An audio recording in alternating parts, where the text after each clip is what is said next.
Jedan zadatak sljedeći koji ćemo raditi, kaže u paralelograma je dat ugao alfa 52 stepena, izračunaj ostale unutrašnje uglove tog paralelograma. Znamo da je zbir unutrašnjih, odnosno susjednih uglova u paralelogramu 180 stepeni, pa je alfa plus beta jednako 180 stepeni.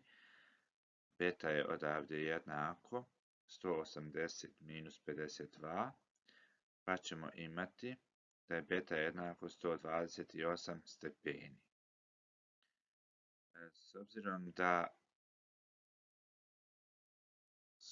su susjedni uglovi, odnosno zbir susjednih uglova 180 stepeni, odnosno možemo reći da su nam suprotni uglovi isti, pa je beta jednako delta, a alfa jednako gama, znači delta nam je 128 stepeni, a gama nam je 52 stepena.